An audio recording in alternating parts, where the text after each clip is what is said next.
Welcome to the SIWIKE podcast, the only podcast that shares the stuff you didn't know you needed to know about jobs, careers, and life. The SIWIKE podcast, the stuff I wish I knew earlier. Hi, everyone, and welcome to another episode of the SIWIKE Stuff I Wish I Knew Earlier, the podcast. I'm really happy to bring forth another guest that's going to share her wisdom and experience, mostly from the HR perspective, but she has a lot of different areas where she can lend her perspectives.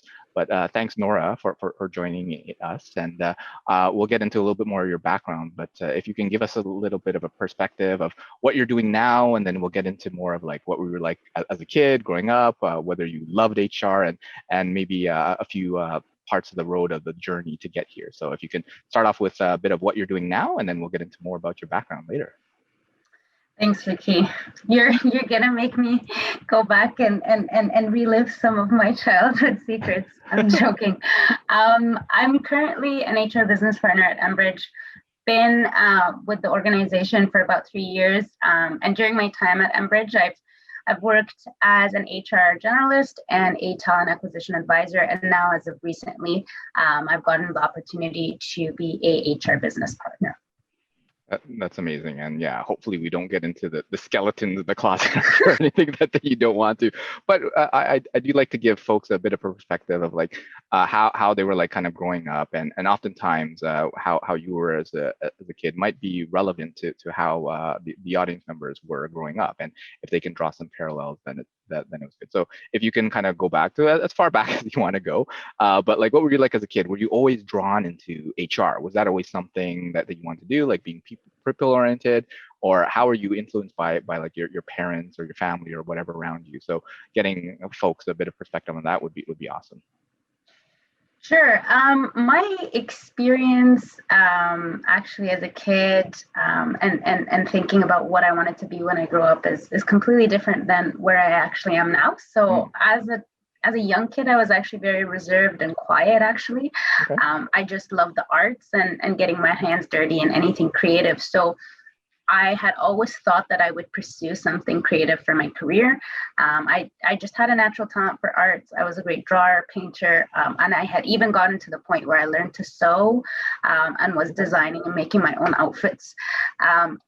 But coming from an immigrant family that had sacrificed a lot for me to have the opportunity to be educated in Canada, I felt the pressure to move into a more conventional path for my university education, something more practical, but I could never see myself pursuing something that was like science or engineering. So I enrolled in business at Ted Rogers. I figured business had a ton of majors, and I could kind of figure out where I fit in after the first year. And during my first year, at that point, I still didn't know that I wanted to be in HR. I had enrolled and I thought, okay, well, I am a super creative person. And I thought, well, maybe marketing could be a good fit for me because there's that creativity aspect. You have a lot of advertising, and some of the marketing courses were my favorite in my first year. But then I fell in love with organizational behavior. So that was the first HR course that I got exposure to. And it made me fall in love with the psychology behind HR. And I looked at it as the psychology of the business. And there's a lot of ways where you can actually get creative within HR with all of the programs and processes that we help design for organizations. So long story short, I fell in love with HR because of that psychology piece. And I majored in it and I have been loving it. So I haven't looked back. So that's kind of my not very straight path to majoring in HR and working in HR. Yeah, and if you're willing to share a little bit more, I think a lot of folks might resonate with what you said about going one path and then feeling pressures from family, from culture and whatever. So can you talk a little bit more about that experience, like as you were kind of navigating like your interest in like creativity and drawing and like fashion design or whatever, making your own clothes, and then saying, okay, now I got to do something more kind of traditional, conventional, the typical like doctor, lawyer, accountant, engineer come to mind, and that you had those. So how did you kind of deal with that? So was there like a period where you kind of introspected and had to do that, or was it just kind of a mandate from your parents, or like tell us a little bit about that period if you can go into that. Yeah, so I mean, I come from a family of professionals. So my father's an engineer. My mom had her university degree and her master's, and all of my extended family, they're all professionals. So they're either accountants, doctors, lawyers, etc., as you mentioned. And there was almost like an expectation that wasn't said to go into something that's a little bit more conventional. I think that if I had chosen a creative path for whether it was college or university or whatever, I think that my parents would have still supported me. But I felt that pressure to conform and follow in the footsteps of everybody in my family and what I thought they would be proud of for me. Having said that, I've always also been just personally somebody that, gravitated towards business. If it wasn't going to be the arts or doing something creative, it was going to be business. I did look at the possibility of merging business with some kind of art. So at Ryerson, there was retail management, for example, and that was almost like a window to the fashion and creative realm. I also looked at, how do you become an art dealer, for example, right? Because that's business with art, and even Ryerson at some point had a major that was fashion and business focused outside of the Ted Rogers program. But ultimately, I think maybe as the oldest child in my family, I did feel the responsibility and the pressure to go into something that's a little bit more conventional. But what I told myself was that if I did want to get creative and if I did crave that within my career, that there's always the opportunity in HR to work in any industry, right? So I could have always worked in a creative-based industry. And I think that being a creative individual is always an added strength if you use it in your work. So like I had mentioned, some of the projects that I really get excited about is creating talent programs, because you really get creative on how you market it, how this talent program is going to work. So creating different types of initiatives and programs within HR, whether that's in talent management, recruitment, diversity, inclusion, gives me that opportunity to get creative without dedicating myself in a creative space. Looking back at it now, I am happy with the decision I made, just because I feel that my career right now is fulfilling for me. My brother, however, did pursue a creative degree, so I also get a little bit of a snapshot and a window to that life. So yeah, I think right now I kind of got the best of both worlds. Cool. So you can kind of live vicariously through your brother a little bit. So Exactly. And now that I see it and I see how technical things are, I think maybe this isn't really what I thought it was going to be. And I'm kind of happy about what I stuck with, because yeah, it can get very technical and very tedious, which is great for some people, but I don't know if that is what I had envisioned when I wanted to go into something creative when I was younger. I think that's a great perspective, because it shows how like someone kind of aspired to be one thing and then made a choice to be another thing, but you had the opportunity to have your brother kind of take that path, and you think, maybe it's the grass is greener type of thing, and maybe it wasn't as green as you thought. But can you walk us through a little bit of your journey through kind of the business program? So you initially thought like retail management, art dealer, fashion design, and then marketing and stuff like that, and then like HR, like how do you find HR, and then how does that kind of turn into like your full career and stuff like that? So how does that happen?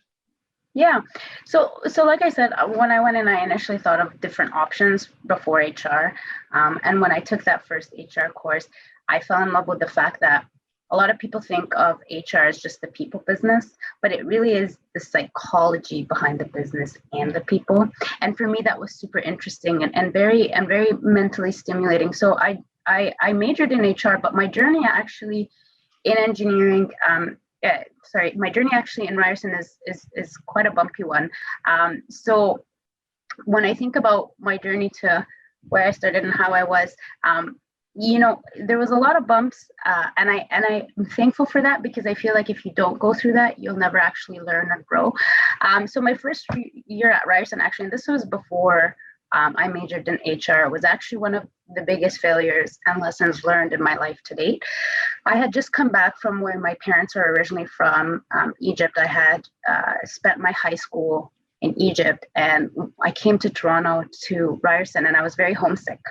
And I was having trouble adjusting to my new life in Toronto and the university system in Canada. And as a result of, the state of my mental health, the lack of understanding of just the university system and how, GPAs work, and my own personal motivation at that time, not being 100%, into business at that point, I actually landed myself on probation in the first semester. Okay. And I was required to withdraw in my second semester. And I would say that was one of the biggest turning points for me right now in my life, and getting me to graduate to Ryerson for that fear of not being able to graduate with a university degree, like everybody in my family. And during that time out of school, that's where I got the opportunity to take some extra business courses outside, and look at all of my options within business. And after I took some business courses, I got a part-time job, and I pled my case to the Ryerson admissions. They accepted me back to the program. And that's when I got an opportunity to take additional courses. That's when I took the OB course, and that's when I majored. So that's a little bit about, my journey within university, and how it wasn't always the smoothest road at the beginning, unsure of my major, having academic issues in the first year, and then getting back in and getting back on track.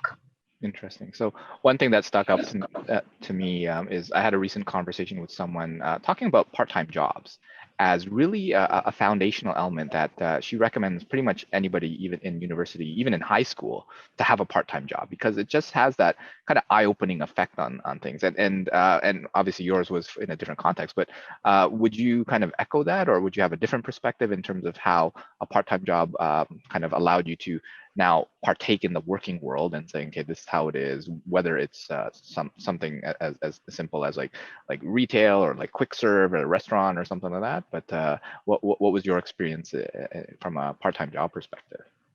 Yeah, so during that time where I was trying to get back into Ryerson, and when I did get my first part-time job, it taught me a lot. It taught me a lot about time management.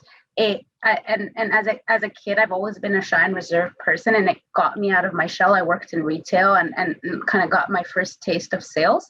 And it just taught me a lot of responsibility, time management, and also made me, increase my motivation to go back to school, because I didn't want to do sales for the rest of my life. I didn't want to do that specific type of sales. So it taught me basic life skills, and also gave me perspective on, what do I really want to achieve in my life, and how do I want to focus, and what would be my next steps moving forward. So I think I think the earlier you can get that opportunity to have a part-time job, the better.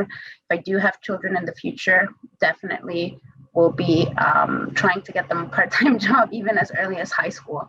I think it builds a lot of good basic life skills, and I didn't have that going into university, which I think might have hindered me a little bit from being able to manage all of the stress and my struggles with time management could have been alleviated if I had already had those skills.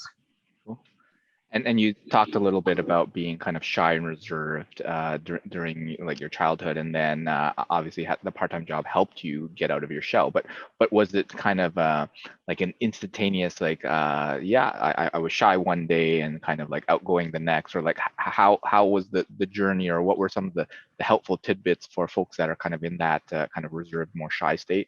How would you or what would you recommend to them to kind of get out of their shell, other than just get a part-time job in retail or something like that? Yeah. Are there other things that kind of helped you in that journey?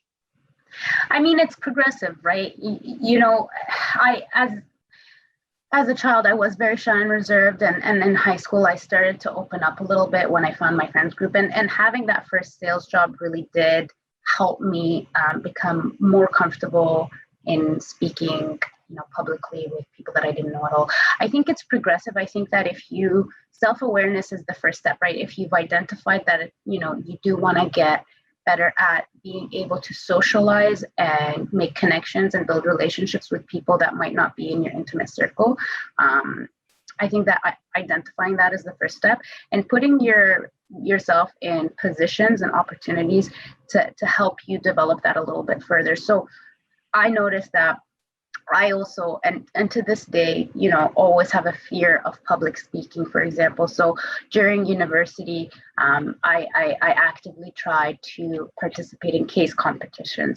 At work right now, I still struggle with public speaking around different types of audiences. So I've actively put that as a development, and I've spoken to my people leader, and I will actively put myself in opportunities and positions where I am forced to public speak, as much as I don't like it. So I think if people are shy and reserved, and they want to improve that, or they want to develop that skill where they can turn on their communication and their public speaking, I think that putting yourself in opportunities for that growth in different areas, either personal or your professional or your school life, is good. So, for example, if in your personal life you feel like you're a little shy, and you're reserved, but you do want to get to know people, reach out to your network and see if you can go out with a new group of individuals with one of the friends that you already know, right? So it's looking for those opportunities in different buckets and areas in your life. But what I'm taking from that is kind of leveraging your situation that you're in right now, and kind of saying, well, in the university situation, so things like case competitions or groups of friends reaching out and using that time to experiment a little bit, right? So you have different groups of friends that you can tap into. Like, yes, you can stay with the same group of friends all the time, but once in a while, it's good to explore. And then as you kind of graduate in the working world, even leveraging your management and your leaders to say, hey, I would love these opportunities. If you can put me in those opportunities, then that would be helpful too. So it's a never-ending journey to kind of improve. So would you mind sharing that? So you're going through university, you found HR and organization behavior, and then did you have like something waiting for you when you graduated? Like, were you one of those people who, yep, I have like a couple of terms left and I already have a job waiting for me? Or were you one of those people who like, oh crap, I got my diploma and now I'm like, now what do I do? Yeah. So, I mean, my story is, again, a little different because, so I had a opportunity actually to work at a solar company. It was a startup, and this was while I was in school. So this was about, I'd say, my third official year, but because I had lost that year after I was required to withdraw, it was really my second year. So I got the opportunity to work part-time at a startup solar company, and it was in HR. It was as an HR/admin assistant. And I got the opportunity. It was a referral through one of my contacts. So I started working there part-time. I figured it would be good to get that on my resume. The company grew, and the company experienced massive growth after about a year that I started. And as a result, they actually offered me a full-time role, still in HR, but with more responsibility. They had hired a HR manager at the time. And so what I did was I started to work at that organization full-time, 9 to 5 while I was in school. Wow. And I continued my education, also full-time, but a mix of night classes, online, Saturday and summer schools. So I did that up until I graduated, and I had a promotion at that company waiting for me. When I graduated, they gave me the role of talent acquisition manager for their sales team at the time. So I didn't have, like a role lined up because due to an internship or campus recruitment. My path was a little bit different. It started while I was in university. Cool. And what I took away from that is try to find a company and hope that they grow massively so that you have a job while you're working / when you're ready to kind of graduate. But that's probably not too typical, but that is great that it happened. And then you mentioned kind of talent acquisition, and then can you walk us from kind of talent acquisition to kind of present day? How was that journey? And then hopefully we'll get into topics in future episodes to dive deep into each one of those topics. Yeah. So, I mean, working at that startup within talent acquisition, I got a ton of recruitment experience in, all different types of roles and at all different levels.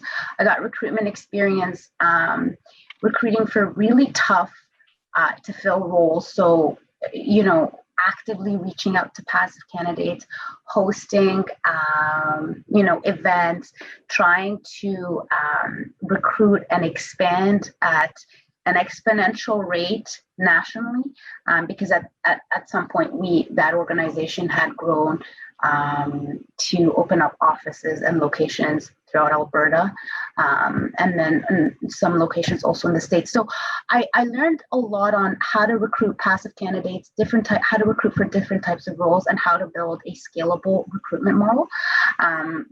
So that was really interesting. And I even got the opportunity to work with some recruitment agencies as well to support with that. So that was my experience there.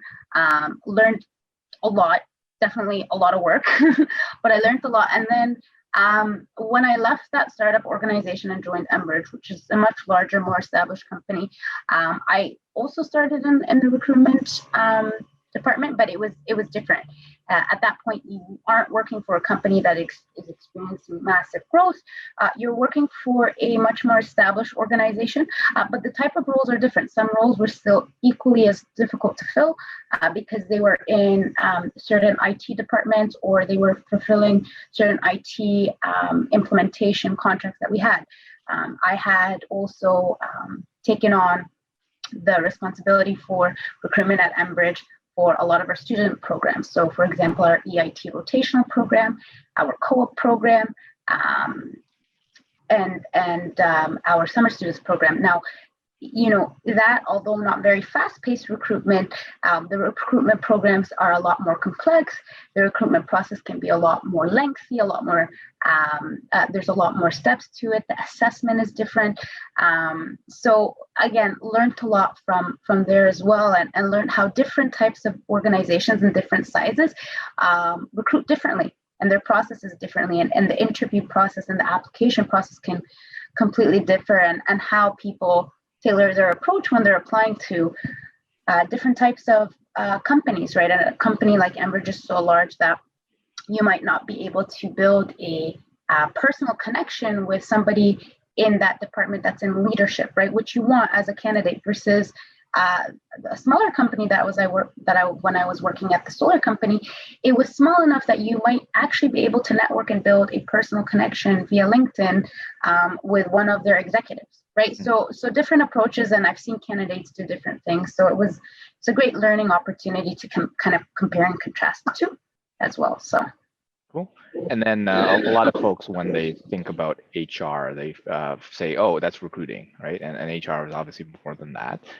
So how did you? Because now you're more of a business partner and have moved out of recruiting into other things. So what was the transition to that part like? Yeah. So I always knew going into Enbridge that I wanted to transition out of talent acquisition. I was really good at it, but there's more to HR than just recruitment, right? Like you said, there are other areas like, HR advisory, or the HR generalist position, which I was in, where typically you're aligned to clients, and you do have almost everything A to Z HR. That doesn't include recruiting. So it's a lot of performance management, workforce planning. There's a lot of labor relations. There's succession planning, talent development. So that's kind of the HR generalist area, and then just providing day-to-day HR advisory advice to your client groups, right? And then there's compensation, which is another area of HR. There's labor relations. So these individuals in HR specifically specialize and deal with unions and unionized groups. There is pension and benefits, which I know nothing about, but they sit with us, and it's HR. There's talent development. There is HR solutions that deals with our HR technology and analytics, right?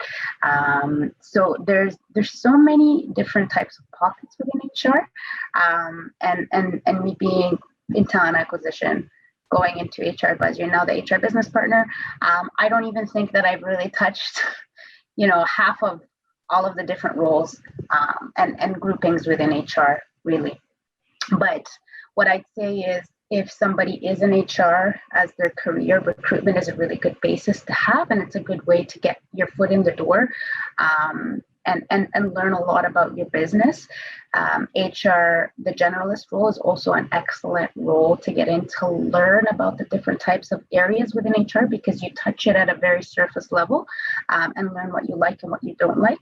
And then the HR business partner role, again, is very similar to the generalist role, but only thinking a little bit more strategically and long term, and taking a more consultative approach with clients. So it's definitely, I definitely recommend those three areas for people that still aren't sure if they want to specialize in laser focus in HR and are still just open to learning.